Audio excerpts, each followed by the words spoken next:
Blog Talk Radio.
I hope you enjoyed those natural sounds. I introduced 6 nature soundtracks at the same time. The ocean, the rain, the thunder, the bird songs, the countryside sounds, the mountain stream, and the Amazon forest, the combination of which is completely impractical to anticipate at any one time in reality. Yet one of the points is that there can hardly ever seem to be too much of nature. I was listening to the bird song seemingly crescendo outside of my home this morning and really enjoying it in the background. And then it suddenly stopped. The birds stopped singing. And it was a sign to me that something had changed. I did not seek to find out what. Perhaps it was a dog or a cat passing by or something else impossible for me to really know what. But I did notice it stop, and I started to listen closer for it to return. And it did. We are drawn into it because we are really a part of it. And within it, God is present. God is everywhere. I have been giving a great deal of thought to the teachings I received as a child in relationship to nature, and realized that they came from 2 distinct veins of thinking. Fortunately, from my parents, I was taught to appreciate nature and all the beauty in it, and including myself. Especially, it seemed easier for me to find myself in nature I was providing clear contrast. I was provided that as I grew up in the inner city projects. Yet, in addition, I went camping in the summers and visited my grandparents in their rural setting often, hence seeing nature as the simplest and the grandest of scales. That was one way I was taught as a child about nature, close up and personal. Another way I was taught of nature was less natural, and that was in school books, somewhat on TV, in magazines, and in my religion, all, pun intended, second nature. It was not until I became more aware of my religion, and in it, there were some interesting observations on my part. I noticed that religious people seemed to see others who loved nature in a fear that perhaps these nature lovers were worshiping the wrong God, a different God, a God called nature. I loved my spiritual learning in my Christian religion, yet I never personally knew anyone to actually replace God with nature. So I felt that I saw it quite differently. I knew, in fact, that I could love nature and all the wonder in nature without worshiping it as a God. Yet, knowing the God I found in nature to be the same one I felt present in church or when I prayed before I went to sleep, I cannot get enough of nature, and I cannot get enough, or I always want more of God. I appreciate nature. I appreciate that in it, the natural out-of-doors world, walking in natural surroundings, perhaps in a national park or a state forest, or finding a park within the community, a beach, a tree-lined street, or being in our backyard garden. In it, I feel more unique. I am more reminded of the beauty of chaos, and that chaos itself is a natural surrender of perfection in nature. Yes, I really do appreciate nature. Hi, and welcome to the Art of Appreciation Blog Talk Radio Show. I am your host, Peggy Halevi, and by my side is my loving husband, Uri, another nature lover. Please say hi to everyone, Uri. Hello, everyone. We welcome you to the show, which is our fourth one. Uri and I have been practicing the art of appreciation for several years now, although even before then, we appreciated our lives often. In fact, we are sure that it is because of that we were brought more things into our lives to appreciate. When we were coming into this growing understanding, the teachings of Abraham taught us the value of appreciating in this time-space reality we call now. We are brought to understand how valuable appreciating is to us by simply appreciating. That is very simple. So nearly every day, we purposefully take and give time to ourselves and to each other, forming our triadual vortex of appreciating. And from that, we discovered the art of appreciation. At that point, I was inspired to write a book on the subject and called it The Art of Appreciation, which can be found online at Amazon and Barnes & Nobles and several other listings on the Internet. We are appreciating that people are buying our book and reading it. We are realizing that this book is assisting others to share in our journey of creating a better life for ourselves and for themselves through the techniques and procedures discussed in the book and discovered in the continued practice. The book is, however, more than a self-help book, as it introduces the law of attraction to its readers, and gently so from my Catholic and Christian perspective, as to the connection to the law of attraction into the practice of religion. There is much to learn of the wonders of appreciating, I encourage you to pick up a copy of my book, and when time, let us know how it is improving your life too. This blog talk radio show will course a path to taking appreciating to a new and higher assisting level on the leading edge of thoughts of appreciation. Assisting in what, you might ask? And the answer is assisting in inviting and allowing your life and ours to continually improve.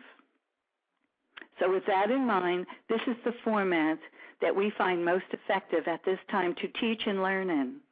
For those interested in sharing your thoughts and appreciations, please call us here in the United States at area code 347-850-1948.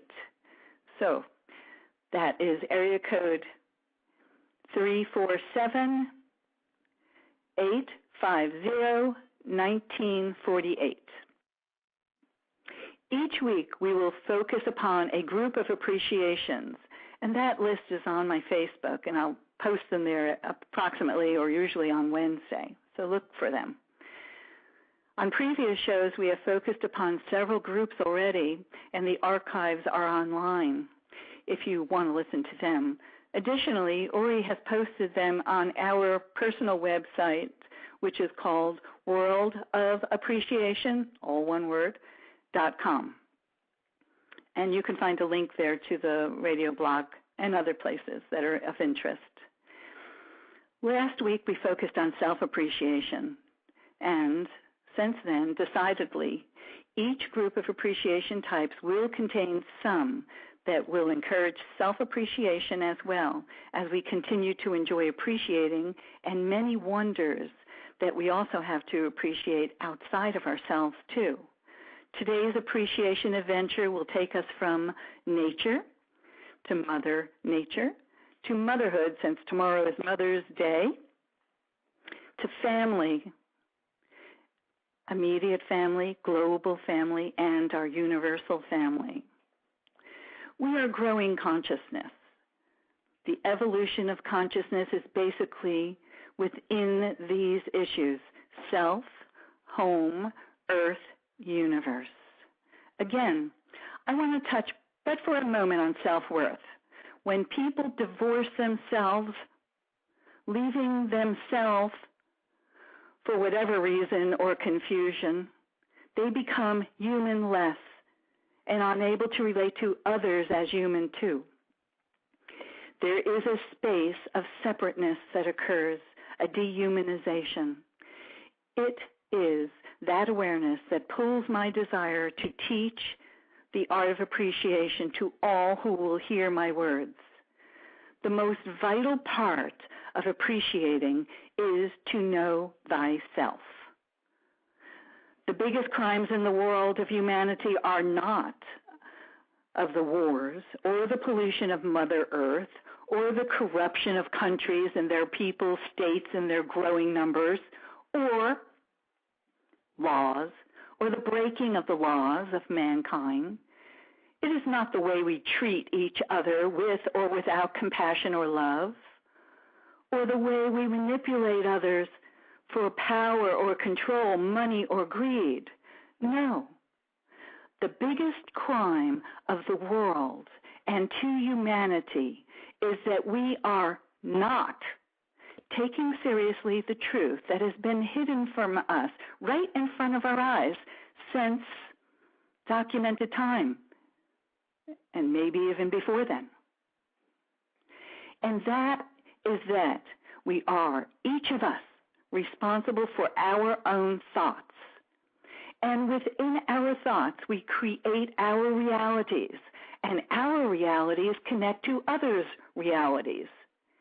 If you want to make the world a better place, start by thinking goodness into your emotional state, by appreciating yourself, by following your bliss and discovering the you within you that is more clairvoyant, more loving, stronger, more truthful, more abundant, and more available than we realize. In so doing, you will intuitively assist others. This is what we are doing as a mankind right now. We are changing, and it is the biggest and the littlest change in recorded history. We are becoming aware, and we are becoming aware of self first. Are you aware of your thoughts? Are you aware of the nature of your thoughts? Are you taking responsibility for your own thoughts? These are the questions that can be answered and are entwined among your personal appreciations. Wallace D. Wattles is one of my favorite Science of the Mind teachers who wrote way back in 1910 the following. There is a thinking stuff from which all things are made, and which in its original state permeates, penetrates, and fills the interspaces of the universe. A thought in this substance produces the thing that is imagined by the thought. Man can form things in his thought, and by impressing his thought upon formless substance, which is source, can cause the things he thinks about to be created. Yeah, that is what Mr. Wattles wrote. We are all pretty familiar with these thoughts. If you are aware of the law of attraction, you have studied these thoughts and you know that your thoughts create things, your reality. Your past has been created from your attention in thought or your attractions in thought, your focus in thought. And your now is a result of your attraction and thoughts. And your future will come by way of your attractions and thoughts. And this is where we are left in those three Wattles statements.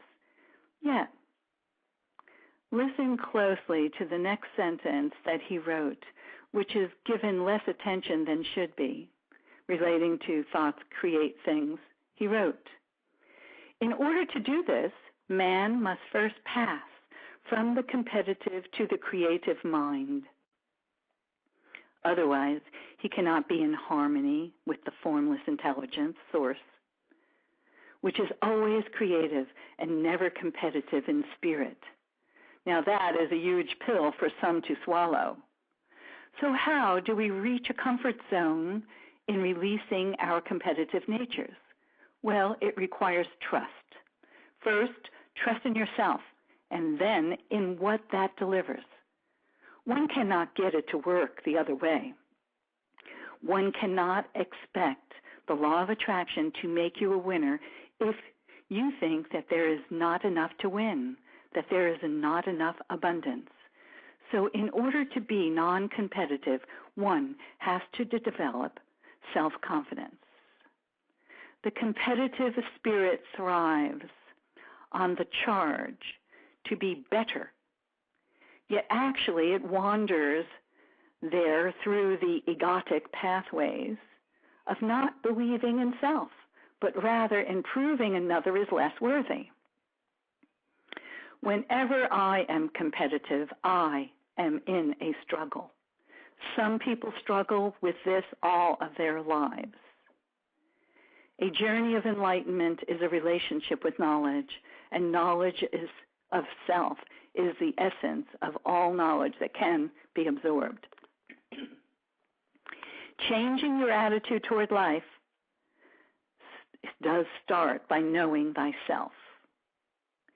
Here are this week's appreciations that you can create from yourself and share here, or chat them down, or email them. I will respect each one of them. Again, the phone number in the United States, as we are in Ventura, California, is area code 347-850-1948. First, I will state the appreciation type, and then my response to it, and then a response that has come in earlier this week from another great appreciator, and a group of them actually. 1, And I hope you've seen these on Facebook, but if not, catch them next week so you can participate, and do mail them in to me. 1, I appreciate that this quality in nature makes me feel good. My response, I appreciate that the variety in nature makes me feel good. In every patch of earth, a group of shells on the beach, in a grove of trees or a family of plants, in all the rose bushes or bugs in my garden, wherever I look at nature, I see amazing variety. I appreciate that I am a natural being. I have a friend, Russ Hutton. He's on Facebook. He's an unbelievable world-class hiker and an explorer of this great earth. And he has posted some of the most beautiful photos of his nature adventures and has provided the following appreciation response. Russ says, I appreciate the power of nature to heal me from the stresses of modern living as I stand back and wonder at its diversity. And nature returns that wonder by filling me with joy and love. He also said, I appreciate the interconnected nature of all living things. Another great appreciator and nature lover that I know on Facebook, and he also has a site, and it's A Joyful Nature, all one word, ajoyfulnature.com. And he's in the middle of a nature trip right now, but he mailed this in to me. And he said, I appreciate the absolute abundance of nature. She showers us with almost unlimited abundance. Just this morning, I was smelling the flowering spikes of the sea grape tree here in the Bahamas. Each branch had dozens of flower spikes, and each spike hand thousands of flowers. I was drunk by sunrise from the perfume. Love that. Thank you very much, Bruce, Ross, and Joe. 2, I appreciate this feeling. I appreciate this about my feelings when I think of Mother Earth. And my response is, I appreciate that Mother Earth is timeless and forever, strong and gentle, wise and thorough, and ever teaching me the way to go. And another Facebook friend of mine, Regina King, appreciates in this way. And she says, I appreciate our ever-changing Mother Earth as she spins around the energizing sun for nourishing and for sustaining all the energetic beings who reside upon her soil and in her waters and within her core. She also said, I appreciate this sublime joy about my feelings when I think of Mother Earth. Thank you, Regina. They're both very beautiful and touching words. Number 3, I appreciate the way the earth provides this for my good. My response, I appreciate that the earth quiets my soul and stirs my brain in the way it provides interest and comfort to me exactly when I need it the most, ever yielding a new reflection of itself into me as well. When it rains, I feel my emotions washing, and when it is bright and sunny, I feel invigorated. When the earth is cold, hard as stone, I want to warm it up with my desires for a closer sun and a longer day. However, Earth knows what is best for it and acts accordingly. I know that whenever I am too anything, too hot or too sticky, dry, cold, wet, etc., I am soon realizing that the Earth knows what is best for itself, and from there, what is best for me. The Earth is my home, and it belongs to us all, and we are all part of it, and we are safe here. My friend Terry Wallace has written this appreciating comments on this subject. She said, "I appreciate the earth for all the nature it provides to everyone's soul. I appreciate the trees. They are in such abundance and come in all shapes, colors, and sizes. I feel like they are my friends. I appreciate their strength and flexibility, as it reminds me that I have the same inside of me. I appreciate the flowers that the earth's rich soil provides. They are so delicate, soft, and regal. I appreciate that the earth provides us with such a variety of vastness for all of us to enjoy." Thank you, Tracy. I love that set of appreciations. I also love that you example a set of appreciation. Tracy has been following the art of appreciation for a long time and has really become a master at it herself. 4, I appreciate that my motherhood, or being a mother enables me to share these feelings. My response: I appreciate that I am sometimes, less times, more often so, like my own mother when it comes to being a mother to my children. I appreciate that we hand things down from generation to generation, and I appreciate that I choose what is worthy to give to my children from what I know rather than from what I have been taught. And my Facebook friend Jana Zarchin,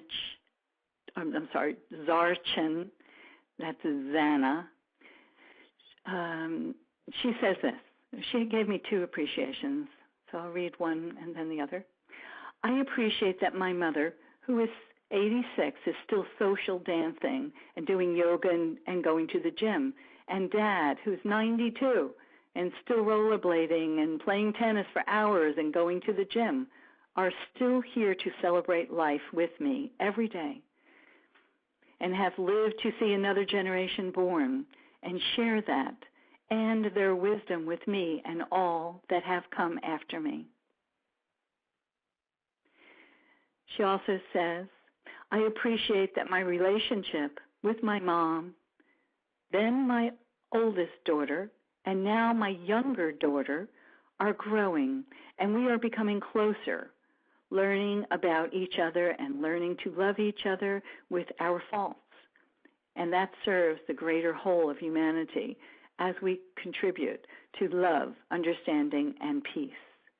Thank you, Jana. They're beautiful. Jana, in fact, is visiting her daughter and her daughter's daughter in the Boston area today, and I appreciate you sending these while you were on the road. Number 5, I appreciate this about my contribution to my immediate family and to humanity that connects both together. My response: I appreciate that I contribute to change and to the ability to change. I actually encourage it within my family, my immediate family especially, and in my presence as a part of humanity. And so I connect them together, being all a part of all that is. After all, we are all in the same boat. And my friend Pam Adair, who is one of the founders of the Women's Prosperity Network, and is currently doing a 30-day shift that's actually focusing on appreciation. So if you can look her up, it's Pam Adair, and her last name is Adair. Click on her and on Facebook, and I'm sure she can deliver you to that 30-day shift on appreciating, which is phenomenal. And I appreciate her for doing that. But right now, I want to read her appreciation on this subject. I appreciate that I honor and celebrate the diversity of my family members. I appreciate that I am an uplifter, a cheerleader for each of my family members. Thank you very much, Pam. I wanted to read these appreciations, and they're from Nancy Reynolds, who is another Facebook friend, and she placed them on my wall, and I wanted to read them all together because they flow so well. 1, I appreciate the beautiful greenery that we have in this area. It makes me feel good. 2, I appreciate this calm I have when I think of Mother Earth. 3, I appreciate that I have a Mother Earth to walk on. 4, I appreciate the loving feelings my mother expresses with me. And 5, I appreciate that I was able to wash my dog this morning. Oh, okay. At this time, I want to connect to the audience by phone, and I see a call coming in, so let's connect to it. Can you hear me? Hello? Hello, can you hear me? Hello? Okay, well, if you can hear me, hi, can you hear me now? Yes, I can hear you. Oh, I'm so amazed when technology really works when I push the right button. Can you hear me now? Oh, good. Well, thank you for calling. And would you like to share some appreciations, and who are you? Yes, Peggy, this is Marta. I am glad that I connected with you. I did some appreciation statements this morning as part of my focus wheel because I knew I wanted to join your program. And I think they go along with the ones that you were sharing from your friends. If you would like me to read them, that would be great. I would love it. Thank you so much. I'm just going to sit back and enjoy. Thank you. Okay. I love and have so much fun looking at Mother Nature's creatures and behaviors. Peggy, I am the type of person that I get really amazed, even if I see an ant carrying a crumble of bread. So every time I have the opportunity to look at nature, it's just it recharges me tremendously. I bless human nature. I bless and I love her perfect balance and the ability that it had to fulfill so many of our intents. I love the perfection that I see of the wings of the butterflies.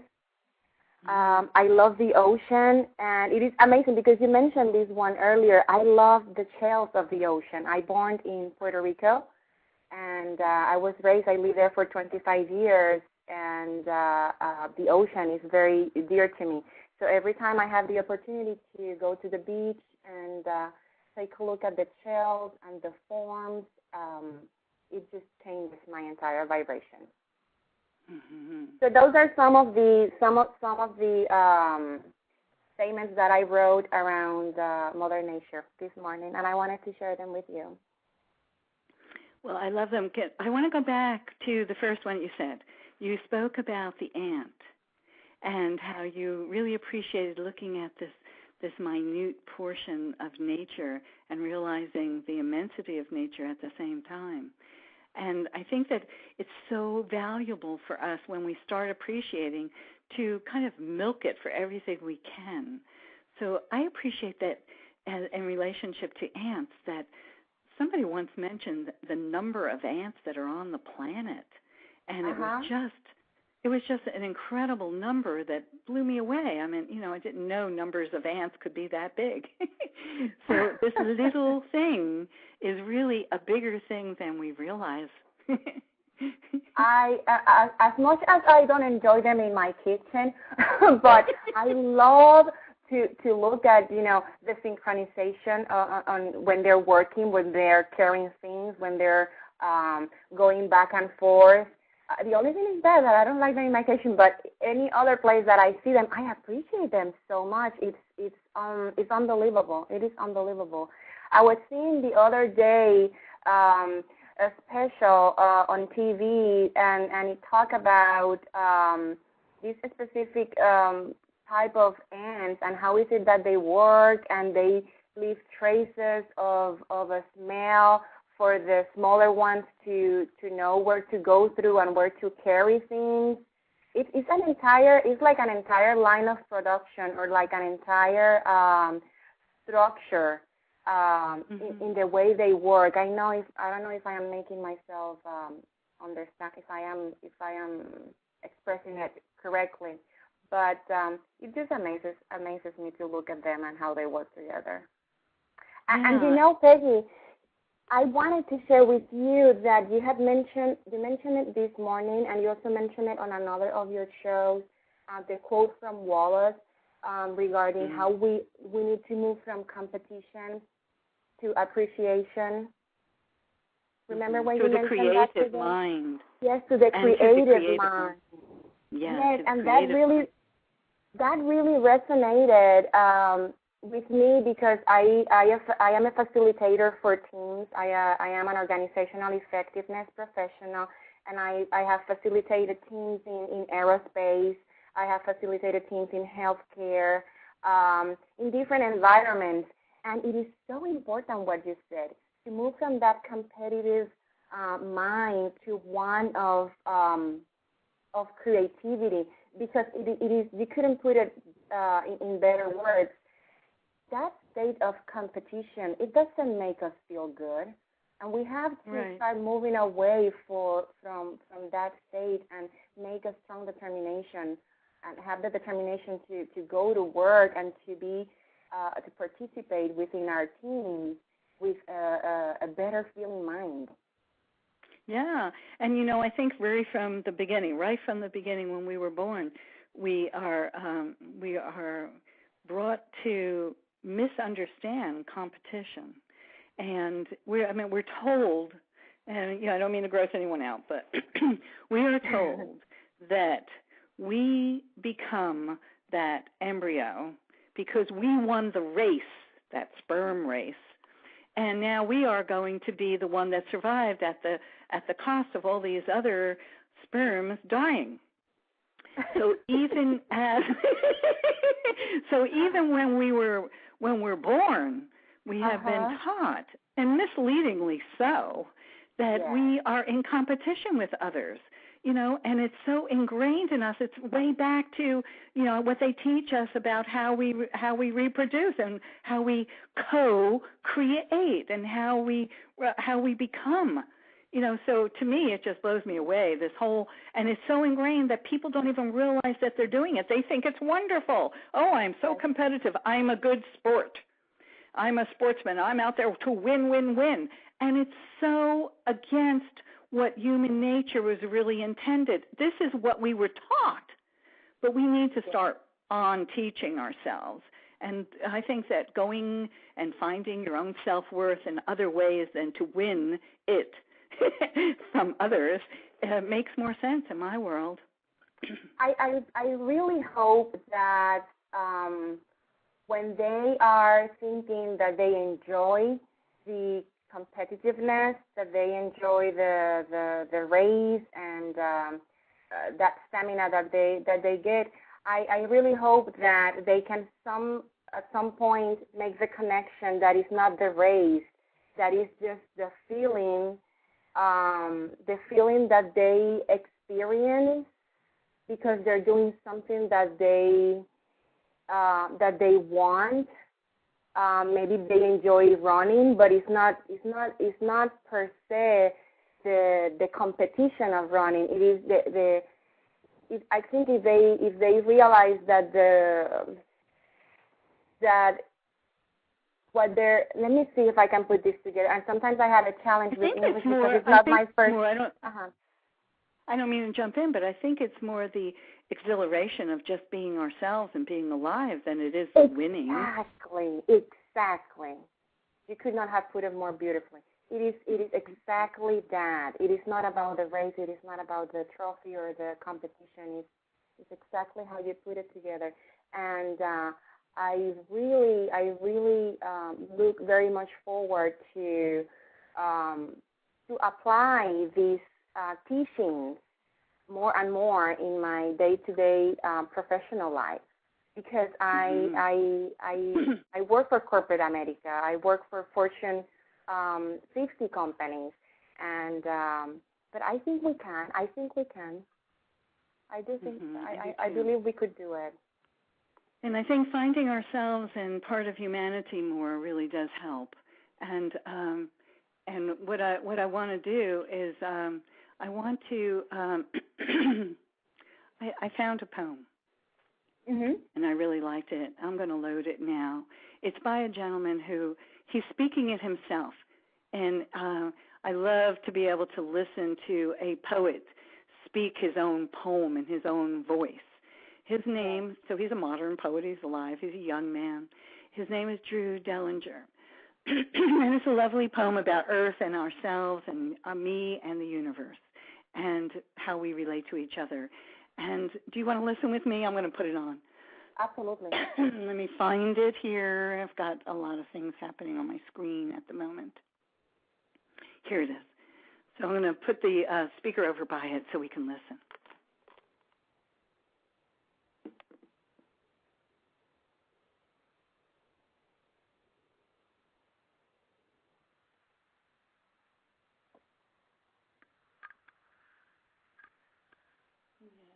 Yes. This is a poem called Hymn to the Sacred Body of the Universe. Let's meet at the confluence where you flow into me and one breath swirls between our lungs. Let's meet at the confluence where you flow into me and one breath swirls between our lungs. For one instant to dwell in the presence of the galaxies. For one instant to live in the truth of the heart. The poet says this entire traveling cosmos is the secret one, slowly growing a body. Two eagles are mating, clasping each other's claws and turning cartwheels in the sky. Grasses are blooming, grandfathers dying, consciousness blinking on and off. All of this is happening at once. All of this vibrating into existence out of nothingness. Every particle foaming into existence, transcribing the ineffable. Every particle foaming into existence, transcribing the ineffable. Arising and passing away. Arising and passing away. 23 trillion times per second. When Buddha saw that, he smiled. 16 million tons of rain are falling every second on the planet. An ocean perpetually falling, and every drop is your body. Every motion, every feather, every thought is your body. Time is your body. And the infinite, curled inside like invisible rainbows folded into light. Every word of every tongue is love, telling a story to her own ears. Every word of every tongue is love, telling a story to her own ears. Let our lives be incense, burning like a hymn to the sacred body of the universe. My religion is rain. My religion is stone. My religion reveals itself to me in sweaty epiphanies. Every leaf, every river, every animal, your body. Every creature trapped in the gears of corporate nightmares. Every species made extinct was once your body. 10 million people are dreaming that they're flying. Junipers and violets are blossoming. Stars exploding and being born. God is having deja vu. I am one elaborate crush. We cry petals as the void is singing.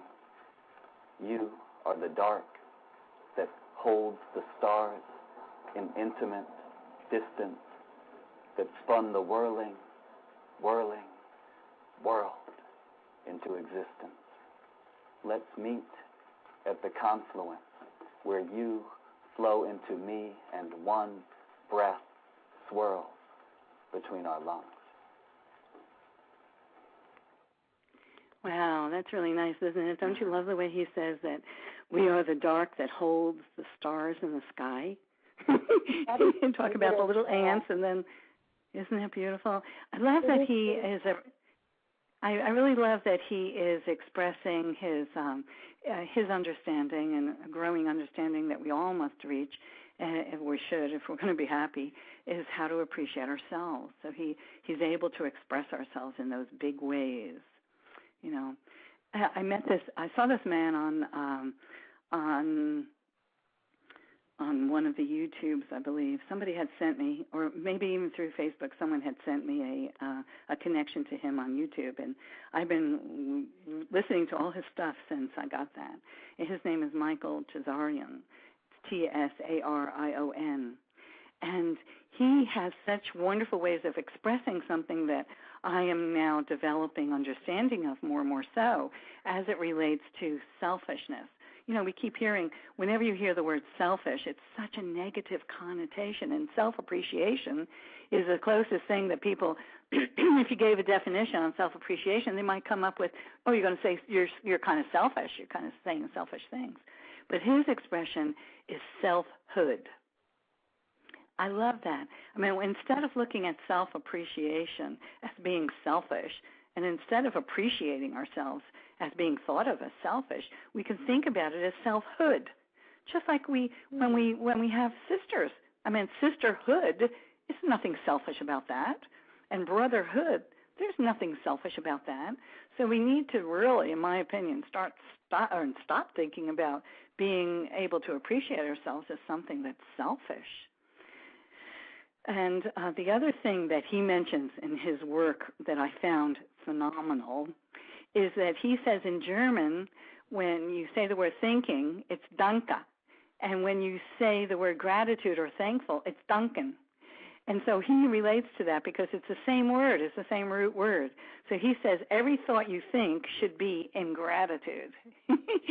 And I add to that by saying every thought you think should come from appreciation. I agree. I agree. You know, it reminds me when you go to Abraham's seminars and when they talk to you, regardless of the situation or the contrast that you are presenting when you're sitting in that chair, they have so much love and they look at us with such source eyes that you cannot help but to feel that connection of oneness.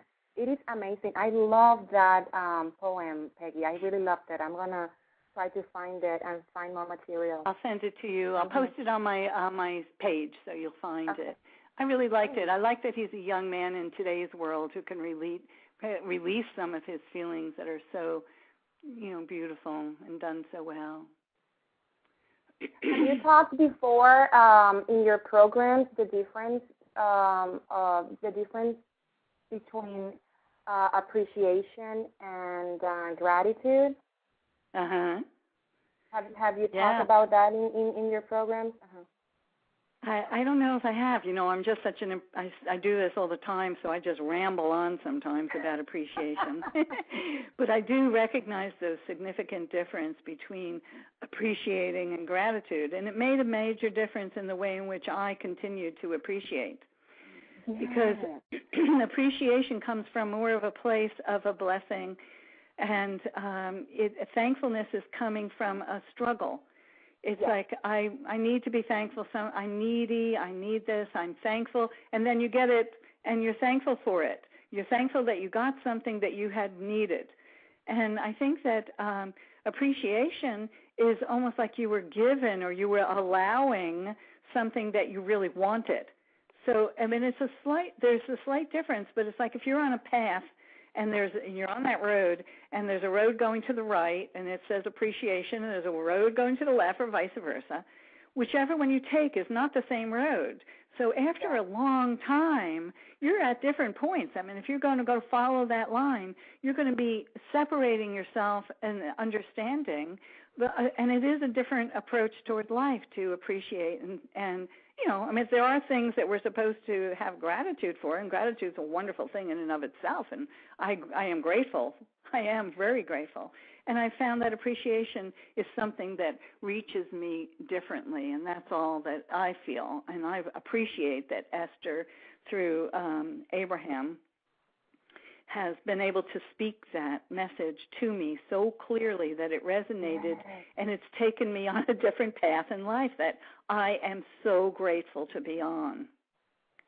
When I learned about that difference, and I just happened to find a quote that Abraham developed. It says, when you feel thankful or you're feeling gratitude, you're still looking at a difficulty that you have overcome, and there is still some struggle vibration present. It's exactly what you said. And Peggy, if once I learned that, like you mentioned, once I was able to get a hold of that particular definition, my book of positive aspects turned basically to words of, and I'm trying to translate them into English.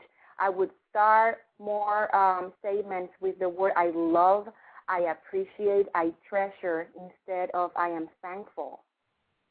Yeah. And I could feel the difference. Oh, I totally agree. I know I was talking to Pam Adair this week, and she said when she looks at a rainbow, she has a different feeling of appreciation than when she says, I appreciate a rainbow. So, you know, you have this awestruckness, and I just love that she was able to find that, because we also know that appreciation has a variety of degrees and levels of understanding. And when we're in a place that sounds and feels and tastes like a contrast, and we start appreciating the ever slight anything we can in that situation, that's quite a distance from appreciating in awe that rainbow. You know, but if we start someplace and we do that with our earnest heart and our honest love, we will start growing that appreciation in the right direction. So one, appreciation, and it follows with the law of attraction. Whatever we focus upon, more of that is going to come to us. So when we appreciate, more good things to appreciate is coming our way. That's how I also feel. I started these exercises a few weeks ago, and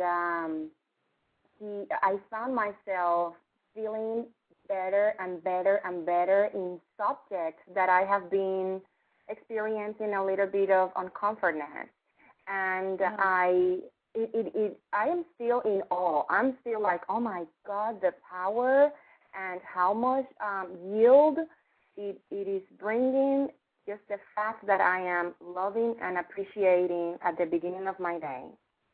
Me too. It leaves you with a feeling, a very positive feeling the entire day.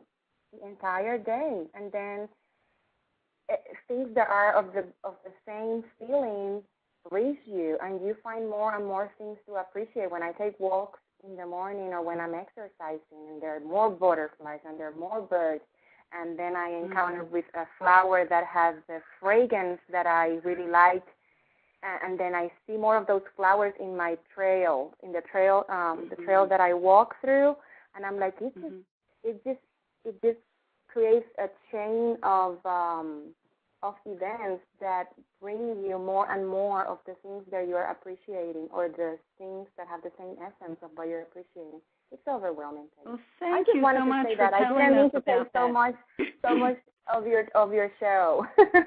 Well, that's okay. But you know, I wanted to do something at the end of the show, and what I wanted to do is I wanted to thank Ori for helping me out. Thank you, Ori, and because there's a lot going on.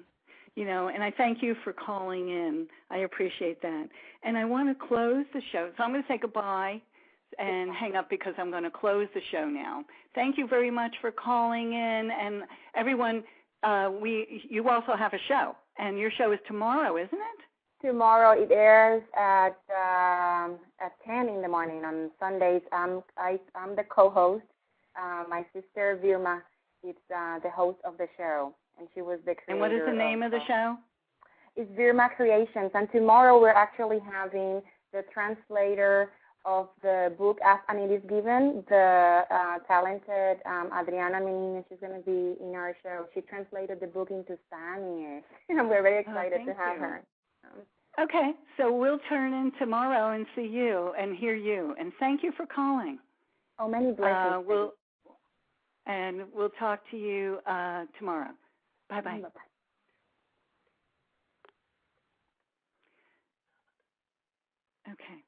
Okay, I want to close the show, but first I want to play a beautiful piece of music for my mother. And it is called Regina Chalet. It's a Gaelic song, and it means Mother, Queen of Heaven. Happy Mother's Day, Mom. It's by Sinead O'Connor, and it will be preceded by a short poem that is read by Bono. I appreciate Ori's helping me put this together. I wish everyone a wonderful day appreciating, and I appreciate everyone for contributing their appreciations. And I wish everyone a wonderful Mother's Day tomorrow, and I wish everyone an awareness of our oneness. Please join us again next Saturday for another Art of Appreciation show on Blog Talk Radio. Peace be with you.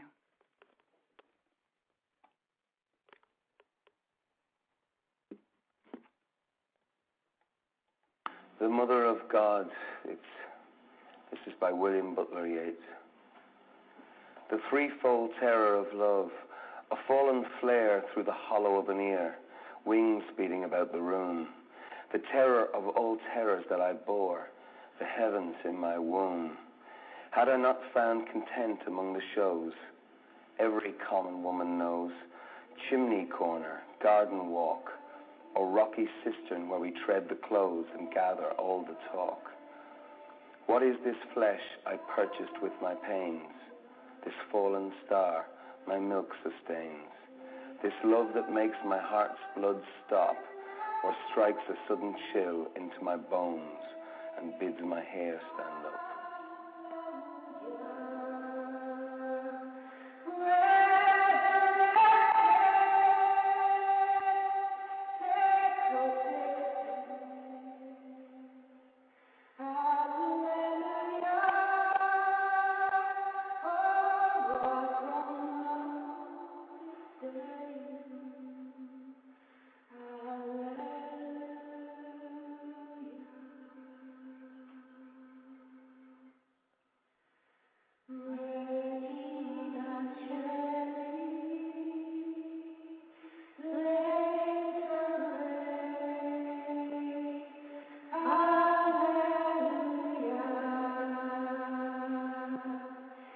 We are